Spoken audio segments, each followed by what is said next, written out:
In their pursuit to find a midfield replacement for Granit Xhaka, Arsenal has secured the services of Kai Havertz in a deal valued at approximately £65 million, which mirrors the initial fee Chelsea paid to acquire him from Bayer Leverkusen 3 years ago. The midfielder transitioned into playing as Chelsea's number 9 last season, marking a peculiar legacy at Stamford Bridge as both the scorer of crucial goals in the 2021 Champions League and 2022 Club World Cup finals, as well as the oft-disappointing focal point of an underperforming attack under various managers last season. Despite these inconsistencies, Arsenal manager Mikel Arteta, captivated by Havertz's potential talent, wasted no time in pursuing the German international as the 2023 transfer window officially commenced on June 14th. As a result, we'll delve into the reasons behind Havertz's departure from Chelsea and assess his potential role at Arsenal. Remember to like the video, subscribe to the channel, and hit the notification bell for all your football updates. Why did Havertz leave Chelsea? A mutually beneficial agreement has been reached, as Chelsea's co-owners Todd Boehly and Clearlake Capital made it clear that they desired Kai Havertz to either accept a lower performance-based salary or consider transfer offers in the current window. By completing the sale before June 30th, Chelsea can include Havertz's transfer in their 2022-23 accounts, offsetting the significant spending made by the new ownership group in their inaugural year. While Real Madrid and Bayern Munich had long-standing admiration for Havertz, neither club demonstrated a willingness to meet Chelsea's valuation, whereas Arsenal not only matched the valuation but also enticed the player with a clear vision of his role in Mikel Arteta's dynamic system. The Spanish manager's distinctive style and individual coaching greatly appealed to Havertz, fostering the belief that he will thrive within Arsenal's possession-oriented approach. Additionally, Arsenal's inclusion in the Champions League next season provides an opportunity for Havertz to continue competing at the highest level, in contrast to Chelsea's absence from European competition following their 12th place finish, and signifies a club determined to build on their unexpected challenge for the Premier League title in the previous campaign. What is Kai Havertz's best position? This vision transforms Havertz's role into that of a left-sided number 8, granting him the liberty to connect play in the attacking third and participate in midfield-driven attacks, while either Oleksandr Zinchenko or Kieran Tierney transition from left-back to central midfield to provide defensive support behind him. As Havertz previously expressed to The Athletic in 2021, this position is where he excels the most. More or less, I'm a midfield player, but I like to go into the box. As we approach the third phase of Havertz's positional journey, the move will ultimately shape the perceptions of Arsenal and Chelsea regarding this transfer in the future. Almost immediately after head coach Tuchel lost confidence in Timo Werner and Chelsea's record signing Romelu Lukaku in 2022, Havertz was consistently miscast as a numberable 9 at Stamford Bridge, facing the challenge of battling physical Premier League centre-backs and often receiving the ball with his back to goal, which deviated from his preferred role as an attacking midfielder. Consequently, he rarely showcased the same brilliance he displayed at Leverkusen.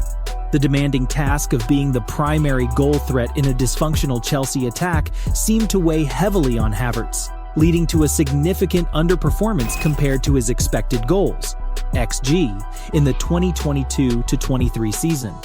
He scored 6 goals despite an XG of 10.8. However, it's important to note that this season was an anomaly in his career, as he had previously overperformed relative to XG in his last 2 Bundesliga seasons at Leverkusen. On the occasions when he wasn't deployed as Chelsea's primary forward, Havertz demonstrated the qualities that initially brought him recognition in Germany. For example, Havertz delivered his standout performance of the previous season during the Champions League round of 16's second-leg triumph against Borussia Dortmund in early March, shining as a no-10 in a 3-4-3 formation behind Raheem Sterling. This position and role were reminiscent of his successful stint at Leverkusen towards the end of the 2018-19 season under Peter Bosz, where he remarkably netted 7 goals in the final 7 matches, playing a pivotal role in securing a top-4 finish in Champions League qualification for the team.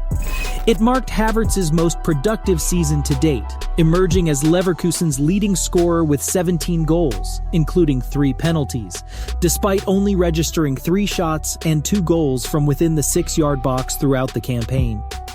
Despite standing at a height of 6 feet 2 inches, Havertz falls on the false side of the number 9 spectrum. Throughout his 19-month spell at Chelsea, Tuchel often referred to the German midfielder as a unique and hybrid player, occupying a position that lies between that of a traditional number 9 and a number 10.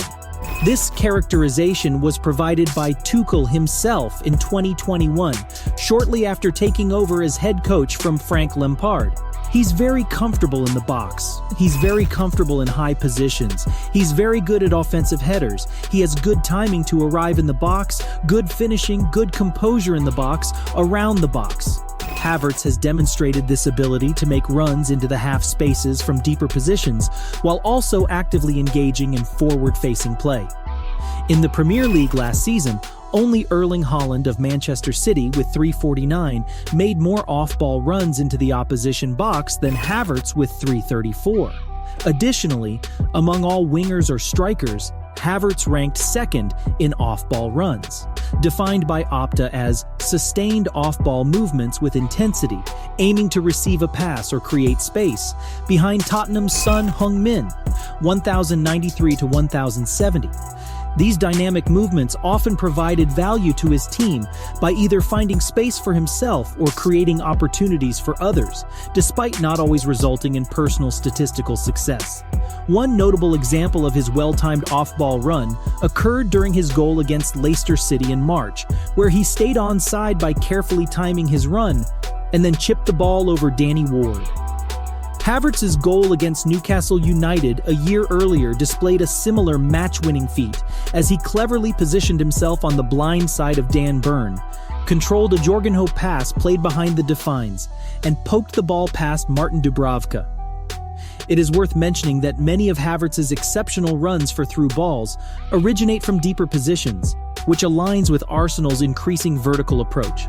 Of course, his most significant run came in the 2020-21 Champions League final against Manchester City, resulting in the winning goal. Where will Havertz play at Arsenal? Although Arsenal officially lined up in a 4-3-3 formation last season, their attacking dynamics often resembled a 3-2-5 structure. This occurred when the left back, whether Zinchenko or Tierney, ventured into midfield and the 2 free number 8s pushed forward into the half spaces. This configuration mirrored the midfield box that Havertz thrived in during his memorable performance against Dortmund and his time at Leverkusen. Essentially, this setup allows Havertz to operate in deeper areas, closer to the ball. While his preference for receiving the ball at his feet can be limiting as a number 9 since it fails to stretch the defines, it becomes essential for a number 8 within Arteta's team. It is worth noting the overlooked creative aspect of Havertz's game. He had the highest number of open play shot-creating actions among all Chelsea players in the Premier League last season with 54. Havertz possesses the versatility to excel in either of the more advanced midfield roles for Arsenal, given his left-footedness, akin to Xhaka and Martin Odegaard. It is easy to envision him finishing the type of cutback opportunities that were a trademark of Arteta's team last season, as Odegaard demonstrated with his 2 goals against Chelsea on May 2nd. Havertz's off-ball movement makes him an excellent fit for the left-sided number 8 position from an attacking standpoint. Xhaka's resurgence under Arteta in recent years was partly due to his off-ball runs into the box, which provided a direct attacking threat and created additional space for the winger on Arsenal's left flank, primarily Gabriel Martinelli. Additionally, it's worth noting that many of Havertz's most promising opportunities for Chelsea originated from the right flank, whether through crosses, cutbacks, or deeper deliveries into the box. It's not hard to envision Odegaard and Bukayo Saka combining to consistently provide him with high-quality passes of the types illustrated below, offering Havertz ample chances to convert them into goals. The main question remains whether Havertz can replicate Xhaka's defensive contributions in a midfield role. This aspect of positional adjustment is likely to be the most challenging, but there has never been any doubt about the 24-year-old's willingness to work hard off the ball during his time at Chelsea. After permanently shifting him to a more advanced attacking position, Tuchel highlighted the huge volume he brought to the team's aggressive pressing. While transitioning a forward into a number 8 role may seem daunting, Havertz would be following a current trend of central attackers or wingers, successfully adapting to advanced midfield positions in a 4-3-3 formation. Examples include Joelinton at Newcastle, Harvey Elliott at Liverpool, following Alex Oxlade-Chamberlain's footsteps, and Alex Iwobi at Everton. Patrick Vieira has experimented with this shift using Eberechi Eze and Michael Olise at Crystal Palace, and Pep Guardiola has deployed Phil Foden in a similar role at Manchester City on occasions. Moreover, the evidence presented above strongly suggests that Havertz is actually moving into the position that suits him best and where he should have been playing all along.